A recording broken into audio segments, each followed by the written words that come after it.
Good morning, Phillips County and beyond. Welcome to the Tadpoll. It's good to meet you guys. I am Jeremy Ford. I'll be your guest host today. Before we get into our show, I want to talk a little bit just about who I am and what I've got going on right now. So I used to be a PTV student back in the day. Really fun, good times. And actually, that's what spurred me to go to Washburn University to get a journalism degree in mass media. I actually just graduated from Washburn back in December as a Patterson recipient. So pretty good times. Loved college, but happy to be back here in Phillipsburg, Kansas, working for Teens for Christ Connection as a full-time intern. I'm pretty excited. I've worked for them doing summer camps and mission trips, so happy to be back and helping out with some community events, including the Tadpoll. So before we get to Tim Driggs, happy to have you, Tim. A quick little announcement. We are now streaming the Tadpoll Show on Facebook and YouTube. So if you prefer to watch the Tadpoll on your smart TV, you can now do that by going to My Phillips County Online's YouTube channel. YouTube also does a better job of archiving our videos. On Facebook, our Tadpoll shows only stay online for about a month, and then they're deleted, unfortunately. So if you want to go back and rewatch old episodes, you can always go check out YouTube starting now.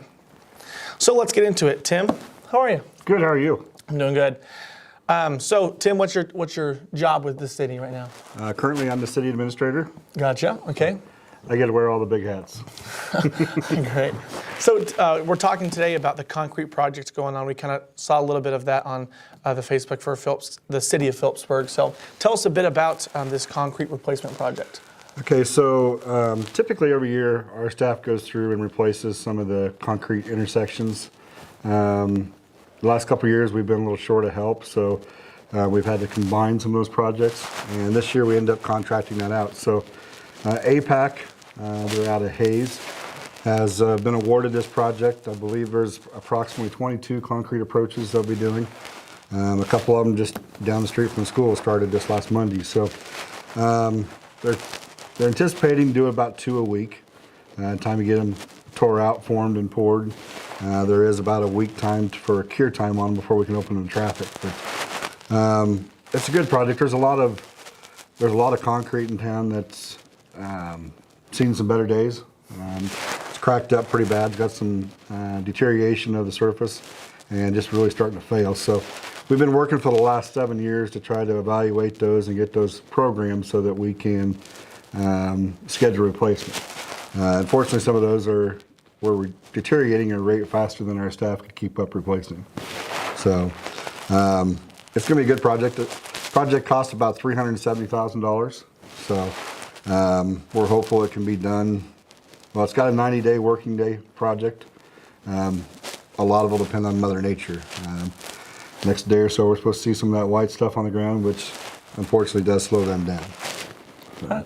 And you said APAC out of Hayes, right? Mm-hmm. Have they done any projects in Phillipsburg before? They've done several projects here before. They've done some of the work out at the airport on the access road and some of the taxiways out there. I believe APAC has also done some previous work up here on State Street many years ago before I was here. But APAC's a big company. They do a lot of highway work. So very well-versed company. Gotcha. And you said they started already in a couple places here by the school? We started on Monday. So they took off 2 intersections here just west of the school along Fischer Drive. I believe there's 4 of them that they'll be doing there. They got 2 on the north side of the street there on Fischer. Let's see, I believe it's Berglund and Morris Drive. So they're both tore out right now. I believe we got part of one poured back yesterday. But again, Mother Nature kind of dictates a little bit of that schedule right now. Gotcha. So how do you guys decide what intersections, what areas of concrete to tear up and what others to leave? Good question. So years ago, probably 8 years ago, we implemented a street rating system that we go through every year and evaluate streets. So we evaluate everything from the asphalt, the curb and gutter, concrete pavement. There's a scoring system that you go through, and those dictate which ones are the worst. And then you break those in categories on how much money you have versus what you can afford to replace this year. So unfortunately, that need right now is a little higher than what we had the manpower for. So we end up having to contract it. We've been struggling to want to contract this out because it does cost quite a bit more to have somebody come and do it for us. What's the cost difference on that, do you know? We can replace one with our in-house staff for about a third of the cost, but we're not as quick and we're not as efficient as them because they do this full time. They'll show up with a group of 8 to 10 people and they can have one tour out in a day formed and ready to pour the next day. Our staff it's not their full-time job. It takes us a little bit longer, but it's a great learning tool for our staff. Yep. So is there like a strategy for what areas that you do, like in a specific order, or is it just from one side of the town to the other? A lot of it just goes back to street ratings. So when we evaluate that stuff, you look at who scored the worst and which one scored better, and you just kind of start knocking them off there. We do try to categorize some of those that if you have, say, 3 of them over here that scored really bad and one scored really bad over here, you try to group these together because it's less of a hazard to the public if you do one section and get out of the way than try to bounce around all the time. So usually we try to keep those grouped up, but on the concrete side, it's usually we're the worst of it. Now, some of our other projects we do as far as like street sealing and crack sealing, those we break up into quarters of the town every year. So we try to do a quarter of the town every year. So they just kind of go on a rotating scale. Gotcha. Can people expect like any of the typical routes to get to like the schools or like downtown businesses, things like that, to be closed for any time within these 90 days? I don't look for them to have a lot of changes there. You may have an intersection closed, but you'll always have an easy route around. The biggest portion of this project is probably going to be the biggest inconvenience for people. There is some large section of curb replacement that is on State Street there. Basically right in front of Ember Salon, that section there about a little over a half a block. That curb is just in horrible shape and it will be all replaced as part of this project. Gotcha. How important is it for people to take notice of those construction zones or routes or things like that before they head out for their day? It's important because in any construction zone you got people working, and as we have found, the average driver these days is distracted quite heavily. And we had one of our employees that was working out here on State Street here not very long ago get hit with a mirror as they went by on the highway. So you just need to be aware of what's going on around you so that you don't put yourself in a bad spot. All right, awesome. Is there anything that we're missing about the concrete project? Anything else that we need to hit?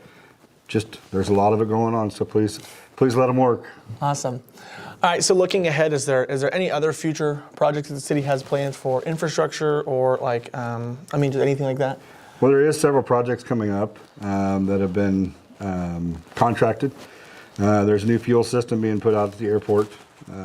We've had an aged fuel system out there for quite a while that's been needing replaced. So it will be done this next year. They're working on the designs for the what they call a C-clip projects. That project, if you recall in years past, we did the 2 big concrete projects along State Street there. We wanted to do a third one.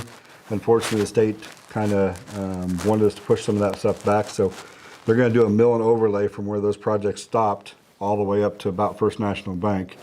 And they'll also do the same thing from Trinity Ag all the way north to city limits on 2nd Street. So that street's in fairly poor shape due to all the heavy traffic on it. So this will be a big improvement for it. We've also got a large sidewalk project going on 2nd Street as part of a Safe Routes project. It'll bring all new sidewalk and ramps from 2nd and State all the way down to 2nd Nebraska. Oh, nice. So what's envisioned there is to be able to run a brand new sidewalks and ramps all the way to all of our school systems. And so it gives safe routes for everybody, for kids, and does meet all the ADA requirements. That's awesome. So.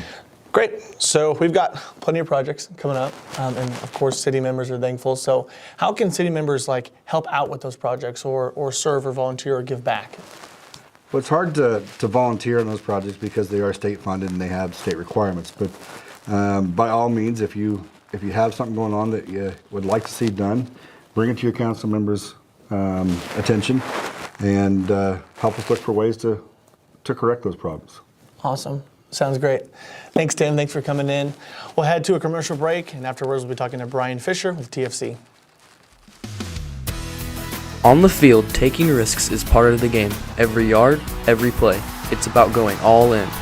But when it comes to your money, it pays to be careful. With the careful service from First National Bank and Trust, you can detect unusual activity and stop fraud before it happens. Protect yourself and the ones you love with Careful, because being smart off the field is the real win. We're here for you.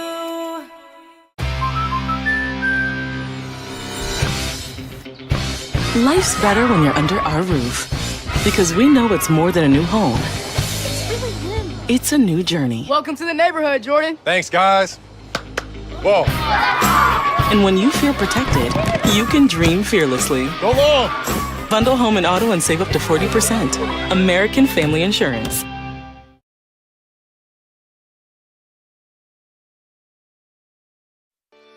The Hansen Museum of Logan, Kansas is where history and creativity unite.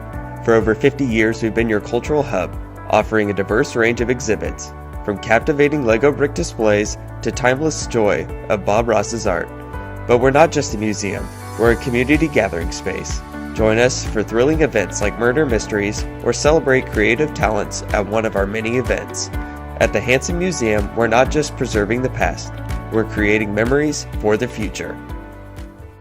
We are taking wheat to the next level. As a producer of vital wheat gluten, advanced biofuels, and important co-products, Amber Wave. Vital, reliable, sustainable. Welcome back. We are now here with Brian Fischer with Teens for Christ. How are you, Brian? I'm pretty good. How are you? I'm doing good. Good. So let's jump right into it, Brian. You are the executive director for Teens for Christ. Yes. So how long have you been with TFC? Well, as executive director for about 15 years now. Gotcha. Okay. Did you go to TFC before you started working for TFC at all? Yes. I grew up in Long Island, so I was Northern Valley. So I went to TFC at Northern Valley. In fact, I actually went to Golden Plains Youth for Christ, which is what it was before it was TFC. Gotcha. So let's talk about that. What's the history of TFC? Initially started with Randy Hunt here in Phillipsburg. It got started in the mid to late 70s. We're almost up to our 50th year anniversary, nice. Coming up in 2027. Okay. So it started here and grew it to a bunch of towns. It was Golden Plains Youth for Christ at that time because it was a part of Kansas City Youth for Christ. So it was an offshoot of that ministry. They had lots of rural ministries, and Golden Plains Youth for Christ was one of those. So I was actually going to Bible studies with my mom at his house before I was even in Youth for Christ. So I've been tied with it even before I was old enough to be in it. Yeah, that's cool. That's awesome. It's here to have some of those roots here in Phillipsburg as well. Something I didn't know for a long time, even going as a kid. And then it transitioned to Teens for Christ in the late 80s. About the time I graduated from high school, it was transitioning to Teens for Christ. And that's when we did some of the first mission trips and camps and stuff. Yeah, so how did those mission trips and camps come about? Like, how did you guys start those? It actually was somebody local, I think, that got us started going to the Mississippi trip where we started going. I went on the first 3, and that's all it was trips to Mississippi, to Cary, Mississippi, to work with Cary Christian Center. And so back then it was just that trip. I went every year. So, and then camp started up around that same time, and I went to a couple years of camp, the early years of that as well. Gotcha. So TFC offers summer camp, mission trips, things like that, but they also have weekly meetings. What does that look like? The connection group meetings, we meet in different communities around here. Phillips County, we cover all of Phillips County because it's kind of our home base, but then, so there's groups that are led by staff members of TFC, and then in recent years we started working with churches and stuff, kind of as partnerships, and so we work with them, and it's either led by volunteers at the church or the pastor of the church and stuff. So they come to the things like the 180s, and they might send kids to camp or on mission trips and stuff like that. So we just kind of partner with the smaller communities to help them, give them some options in youth ministry that they may not have, you know, without having the manpower and stuff for that. Yeah, sweet. So there's a theme every single year. Can you talk a little bit about this year's theme? What you got going on? Yeah, Yes, we the got theme, right? Right. Jesus is King. That's good news. There you go. So this year we're studying the book of Acts, and so it's the gospel, and so we came up with that, and it's kind of the fun, cartoonish like looking almost. I can't think of what it's called, but so every year we have a theme that goes along with the teaching focus that we have, and this year is the book of Acts. So that's kind of where that came from, and so. Each year, next year, we'll be studying Genesis and we'll be talking about in his image. So each year we come up with those. Yeah, it's really cool. I remember my first year as a junior, the theme was Evangelion, and it was going through the book of Acts as well. And actually that's this one. It's just we changed the design and everything. Yeah, so that was really cool. Theo Kazee and I were talking about it, and just like it's so cool to see everything come full circle and teach kids the same thing that really got us hooked into TFC as well. Right. So we kind of have a 5-year rotation of doing the different parts of the scripture, either New Testament or Old Testament, and maybe really the next one is just we spend a whole year, school year, studying the first 3 chapters of Genesis. Yeah, that's awesome. That's so cool. So let's talk about Mission Trip now. The applications are out. They're ready. What does Mission Trip look like this year? We have 3 trips that we're going on. We're going to go to Tulsa, Oklahoma, and work with a church down there like we did last year. And then we're going to Rehoboth, New Mexico, which we're going to work. It's a town where it's Indian reservation, and there's a school, and we go and worked in that school last time and helping them just do a lot of projects. And I hear there might be a lot of roofing projects, which we've done a lot even way back when we went to Mississippi. Every time we go to Mississippi, it's we got to do roofing projects. And then the other one is and that's the second year for that one. And then we're going down to Puerto Escondido area of Mexico to work with a ministry down there that's actually kind of some people there that tied within some of the people of TFC. Oh, gotcha. Even. So that'll be the second year for going down to southern Mexico for that trip too. And in that one, last time we went up into the little villages in the mountains and handed out food packages and different things and met with people and prayed with people and had to learn. Well, we had translators. Yeah. But even in one of the community, there's like 150 dialects of the Spanish language in the mountains. Wow. So in one of them, we had to have a translator for the translators so that we could talk to the people. So that was really interesting because they have different dialects even up in the mountains. So it's a very interesting trip. Yeah. So those just opened up. Or when are they due? When are those applications for those trips February closed? 4th. So basically January's the application time. Gotcha. Okay. And those mission trips are led by staff, right? Yes. So staff and interns and volunteers go along. Gotcha. Like the people who were kind of the family that was tied in with the ministry in southern Mexico was started by somebody in Hutchinson that was friends with past staff members, and so that family kind of went down with us last time too. Oh, nice. So that was fun. Gotcha. So what does the staff at TFC look like? Who's on staff? What do they do? I know we name all of them. Yeah, I know it's a lot. We've got quite a few. We have some staff members that are full time. Levon Ponstein and Janice Lundquist have been on staff. Like Levon Ponstein was actually my youth group leader at Northern Valley when I was a teenager. So she's been on staff for around 45 years now. So we have, and then I'm full time, and Ethan Rose is the Thunder Ridge. And Chris Cochran is at Northern Valley, which both of them were in Thunder Ridge School District. I don't date myself back in the Agri Eastern Heights, Kensington, that's what it was when I was in high school. Yeah. But, and then April Tevis is over at Logan, but she also travels down to Waukene and helps them, which is kind of one of our church partnerships. That's great, yeah. And then Rob Lewis is up in Oxford, Nebraska, so that's our Southern Valley. It's always funny, the Northern Valley and the Southern Valley, and the Southern Valley is north of Northern Valley. I was always confused by that. When we go play them in sports, it's like, this is not right at all. So anyway, let's see. Did I cover everybody? Oh, Billy Caillou, he's here, yeah. He works at Love's. A lot of people still see Billy there, but he works TFC part-time and helps with the Phillipsburg group. And then you're on now as a year intern. Yep. So, and then my wife, Julie, she does the bookwork and stuff in the office. And Lewis Smith, who helps with the Logan group, he's been on staff for quite a bit, quite a while. Yeah. Hopefully I got everybody. Yeah, After I counted it off. Good. Yeah, so good, nice, healthy staff. Right. It's good to hear, especially some of those names I'm sure folks recognize from different parts of the community. And especially like you talked about, LaVon has done it for so long that she led you in your youth group stuff. So Janice was there too. yeah, At the same time. It's really cool to see those. I mean, just those names keep coming back up. So Right. Especially like you were the one who led the Phillipsburg group, and that's the one I got connected to. And now to Right. like get to work with you and see all the inner workings of that is awesome. It really is. So. Yep. Okay, so we've also got now some fun personal stories. So what has it meant for you just to be involved in TFC, both like as a student, but now as a staff member? Oh, it's just been foundational to my life, I guess.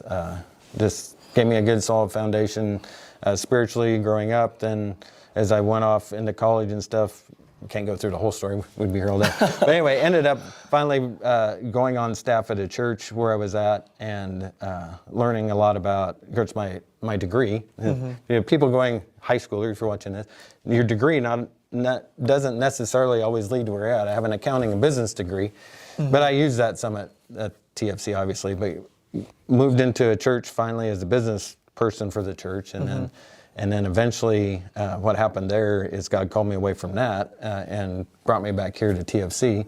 And so it's been great to be as a part of that, of helping TFC grow and do some new things to help us expand, like the church partnerships and that type of thing to help the ministry grow and myself grow. Initially, when I was hired, I wasn't supposed to be, I was going to be the first executive director that didn't lead any groups, but as Nathan and Allie grew up and got into the group and we needed people, I started helping lead the Phillipsburg group, and now I'll be transitioning kind of to let Billy into that as they're transitioning out of school. So Yeah.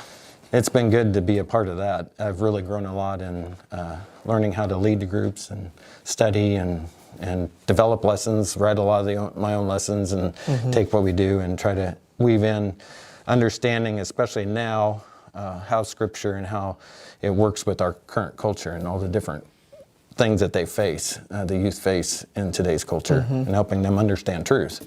So Yeah, that's awesome. I love that story. I always will. That's so cool. So one last thing, for the community members, how can they invest in the mission that God's got going on right here in Phillips County? Okay. Different ways to invest. In Phillipsburg specifically, we meet at the Church of God on Wednesday nights. We always appreciate help with food because we feed them.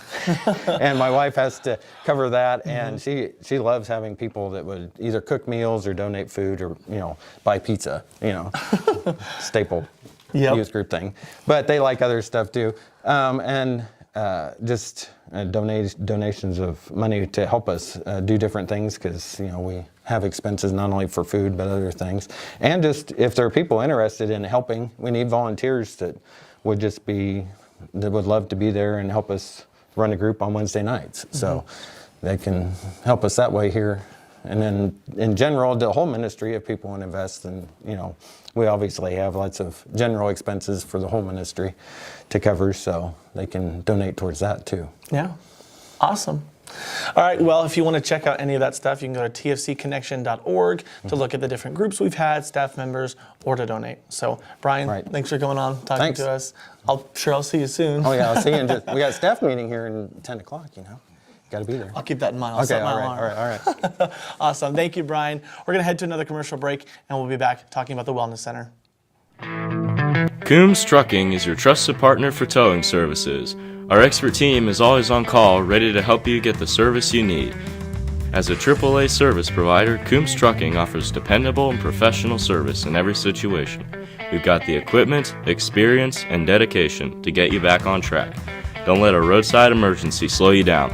Choose Coombs Trucking for reliable towing services that keep you moving. Coombs Trucking, a trusted family business for over 60 years. At Farmers National Bank, we believe that strong foundations are built on faith, hard work, and everyday heroes. For over a century, we've been proud to serve the communities that have made us who we are today. We honor everyday heroes who dedicate their lives to serving others. You inspire us to treat every customer with the respect and care they deserve. At Farmers National Bank, we know that strong communities are built on strong foundations, and we are proud to be part of yours. Farmers National Bank, honoring strong foundations since 1921. Are you looking for reliable insurance options in Phillipsburg, Kansas? Look no further than Rogers & Associates Insurance. Our team is dedicated to providing great options for home, agriculture, auto, and commercial insurance. Whether you're a homeowner, farmer, or business owner, we have the coverage you need to protect what matters most. Trust us to provide you with personalized service and competitive rates. Contact Rogers & Associates Insurance today to learn more about our insurance solutions.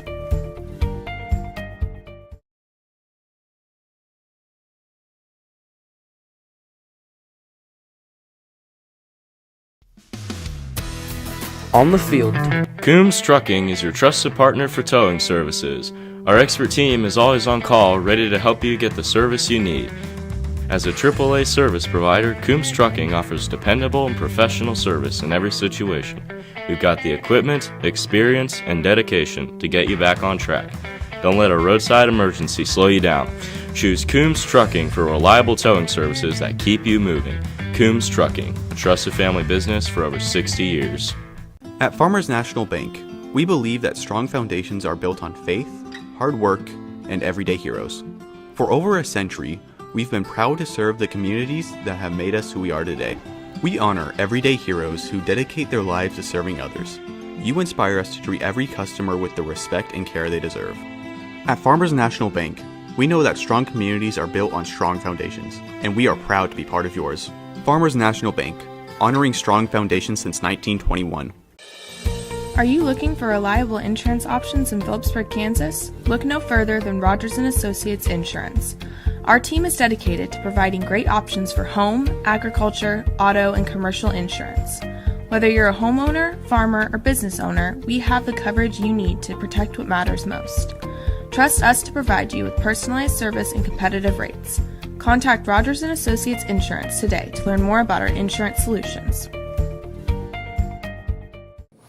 And we're back here with Patrick Patterson and Katie Van Allen. Good to see you guys. You as well. We've brought them in to talk about the Wellness Center here in Phillips County. So let's talk about that first, your roles. What do you guys do at the Wellness Center?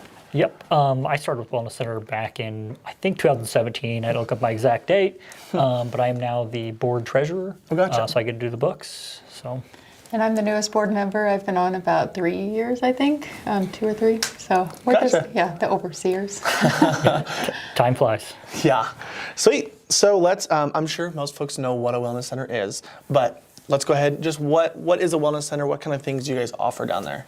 Yep. Well, I'll kind of go back to the beginning of the Wellness Center. Yeah. It actually started downtown where West Brick is located. It was, and Mr. Kinney can give you maybe a little more detail here, but it started out, I think, as 4A Fitness, and it transitioned to the hospital as part of the medical clinic. Oh, gotcha. And then we founded the Wellness Center in 2006. I didn't.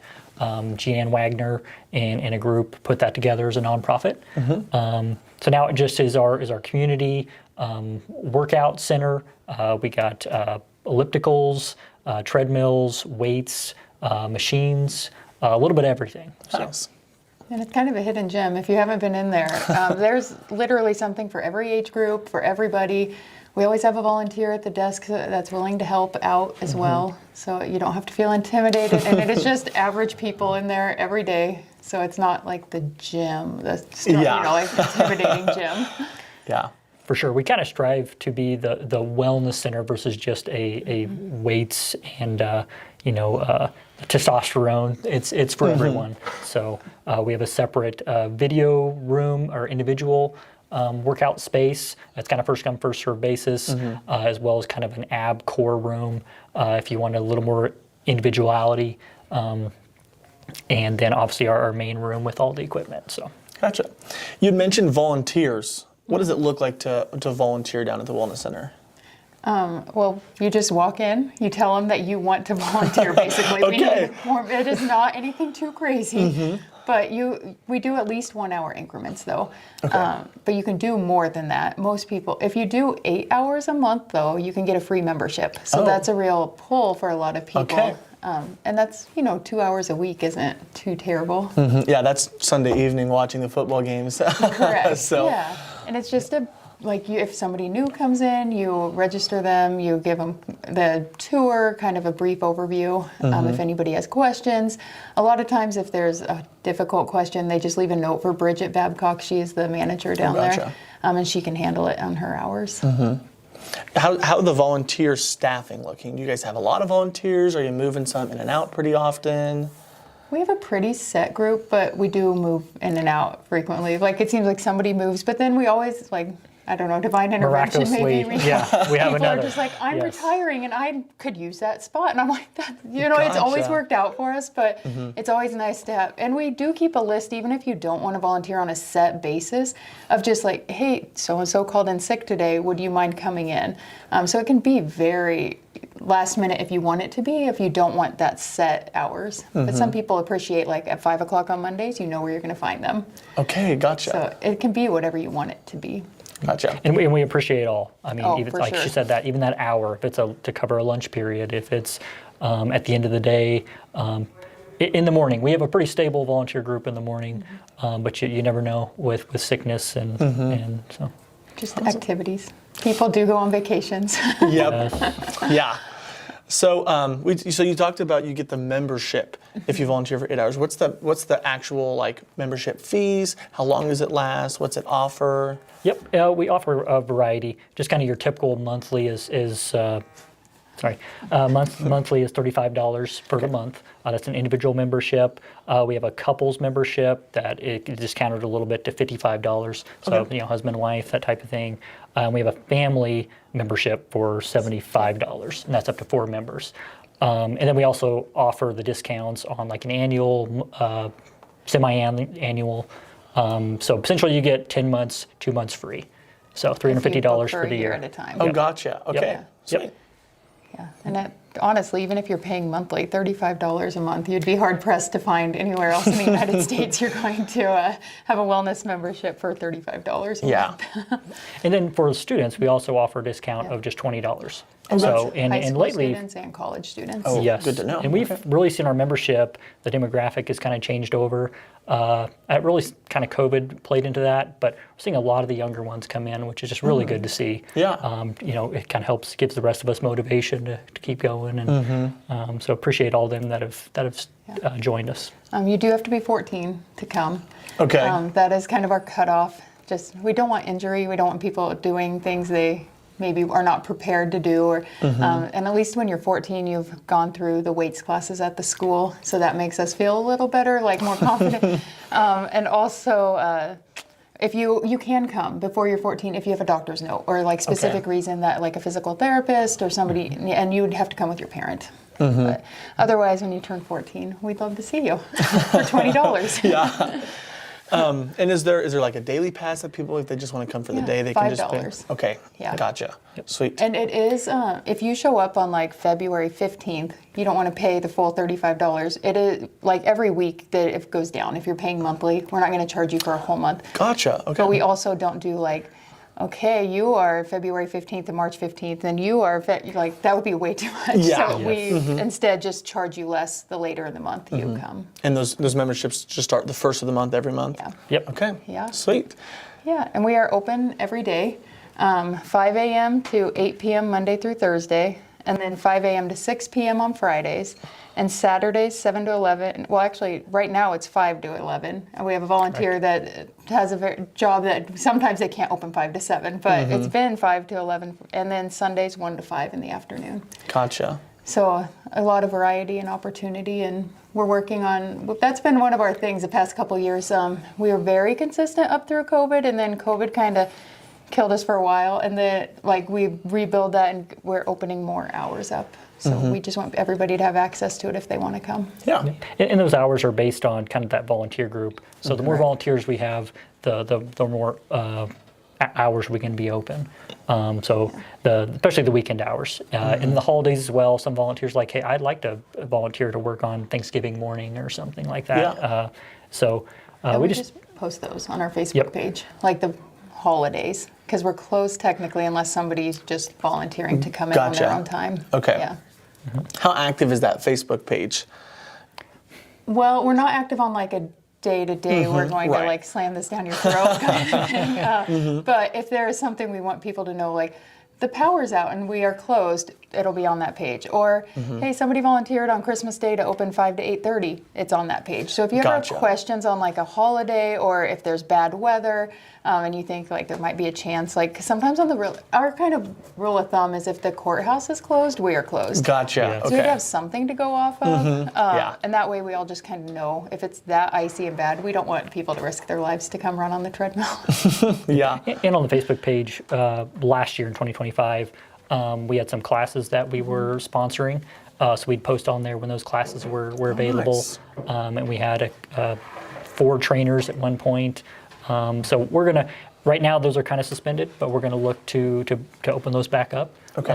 We just got to figure out what that model is so we can make sure we're able to present those for everyone and have an opportunity for all the members.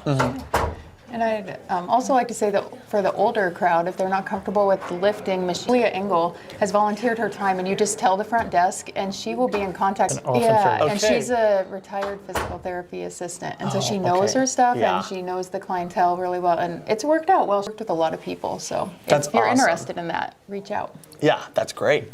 You guys talked about, you said like some events or some classes. How often do you guys offer stuff like that? Well, we just tried it last fall, and it went well, and then everybody got busy with winter sports, and then wrestling moved into the armory. So we kind of suspended it for a while. We just need to look at our plan moving forward and kind of reassess how we want to do that so we can do it like for the long term. Gotcha. And finding that available space to have those classes. There are several places around town, but just kind of that coordination of those events and scheduling that with those specific trainers. But definitely something we want to continue because we did have a good participation, during that time. So. Yeah, and so this is something I've always been interested in. So you are right next to the Armory, but you're also right next to the Aquatic Center. Do you guys partner with the Aquatic Center at all? Do you work with them a lot, or is that just like your neighbor? Just our neighbor. Yeah, just kind of referral basis. Yes. If we've if someone's asking if we make sure they know they're there. Of course, and a lot of people kind of use our through the wellness center to get there, which is fine. But yeah, we do partner with them and also partner with the hospital. I know the rehab facility out at the hospital will send with some of their patients out to the wellness center, and they can work out for free right after they've had their treatment, and hopefully it gets them to come back in and join our membership later. So. That's great. Yeah. So before we sign it off, is there anything upcoming in January that folks should know about looking to get involved, keep their eye out for on the Facebook page? Not really in January. Just got to get there. Yes. Just got to get there, We would right? love to see you. Yeah, I read, I've been going since January, and on the board it says, let January be the month that you don't strive for perfection, but start building the habits you want. Yes. Perfect. Yeah, so love that. And honestly, I'm not sure which volunteer is writing the messages, but they are doing a great job. Great job. I really enjoy, they've changed the motivational sayings, and they're just like that. They're motivational. They're not like, they're just, don't be perfect, just come. Yeah. Yep. Yeah, that's great. So, Progress, not perfection. Yes. Yeah, awesome. It was great to have you guys on this morning. Love to talk to you. Hopefully looking to see some more folks in the Wellness Center. So Thank you so much. Appreciate it. Thank you. Thank you guys for tuning in. Excited to see you next time. Have a good time, Phillips County.